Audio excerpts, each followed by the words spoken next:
Assalamualaikum warahmatullahi wabarakatuh. Semoga keselamatan serta rahmat Allah senantiasa meliputi kita semua, dan semoga keberkahan senantiasa kita dapatkan sehingga apapun yang kita lakukan insya Allah bisa mendekatkan kita kepada Allah, bisa semakin meningkatkan ketakwaan kita kepada Allah Subhanahu wa taala. Teman-teman, rasanya kurang ya ketika beberapa waktu terakhir saya membicarakan soal eh, kewajiban seseorang ketika bersalah, yakni meminta maaf. Ya, rasanya kurang kalau kita juga belajar memposisikan diri. Ya, rasanya kurang kalau kita tidak belajar memposisikan diri sebagai orang yang sedang dimintai maafnya. Pasti banyak teman-teman yang pernah berada di posisi itu ya. Yang jelas yang saya alami ketika saya berada di posisi tersebut, ketika berkonflik, ada godaan yang sangat kuat untuk senantiasa mengingat-ingat apa saja kebaikan yang telah kita lakukan kepada orang yang berbuat salah. Itu satu.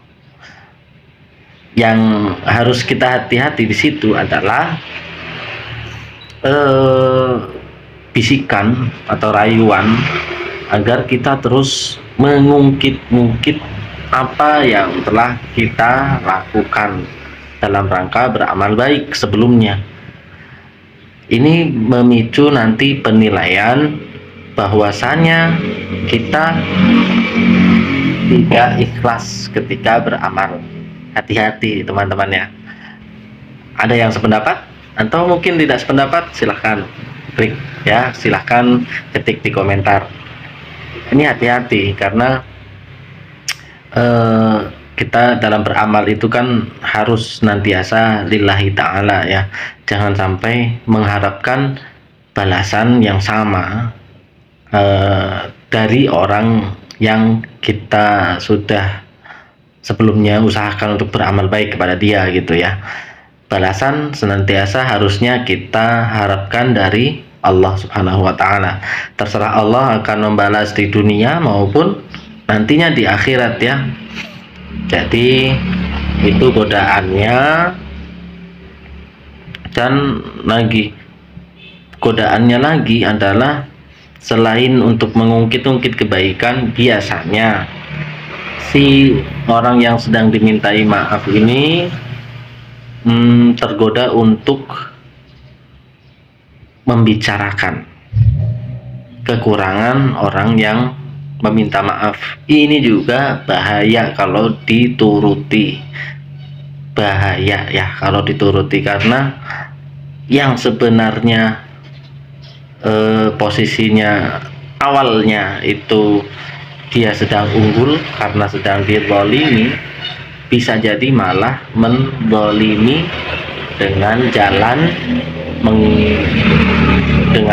menggunjing ya. Bahasa kerennya itu ghibah. Kan kita semua tahu ya bahwa ancaman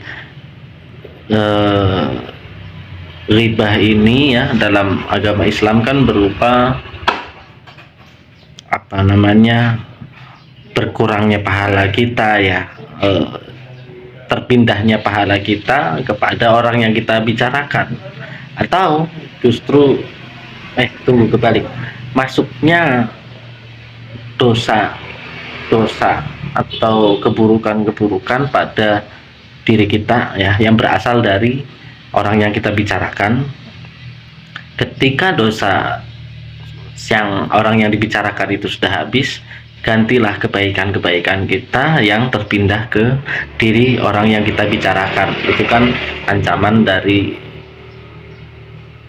Allah ya atas orang-orang yang tega membicarakan orang lain ya. Ini yang kita harus hati-hati. Ini godaannya. Apa sih yang terbaik di sini ya? Yang terbaik ya jangan ikuti bisikan-bisikan itu ya. Tetap kita coba berbuat yang terbaik,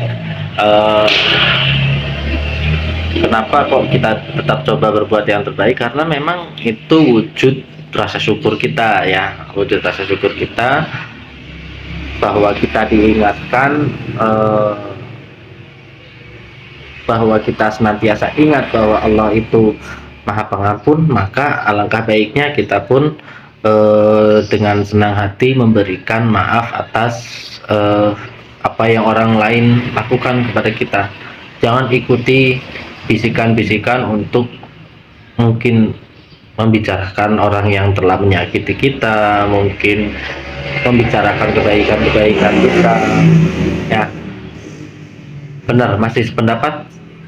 Ini saya cuma share ya, saya cuma bagikan apa-apa saja sih yang kemungkinan dialami oleh orang yang sedang dimintai maafnya ketika ada perselisih paham ya, atau mungkin memang secara tidak sengaja disakiti oleh orang lain itu ya. Semoga kita tetap dalam lindungan Allah, tidak tergoda untuk mengikuti bisikan-bisikan yang salah ya, sehingga akhirnya kita membicarakan orang lain, kita membicarakan kebaikan diri kita. Jangan, subhanallah, jangan.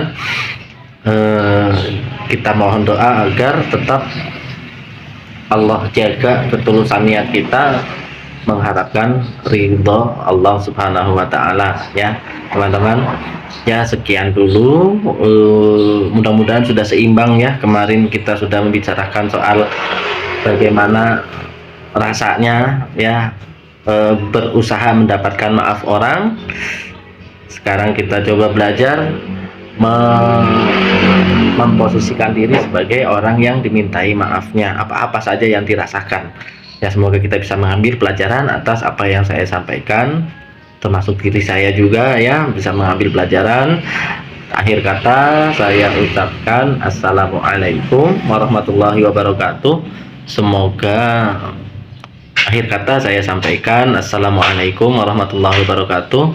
Semoga keselamatan serta rahmat Allah senantiasa kita dapatkan, dan semoga keberkahan senantiasa meliputi kita semua, sehingga apapun yang kita lakukan bisa mendekatkan kita kepada Allah, bisa semakin meningkatkan ketakwaan kita kepada Allah Subhanahu wa Ta'ala. Amin ya rabbal alamin.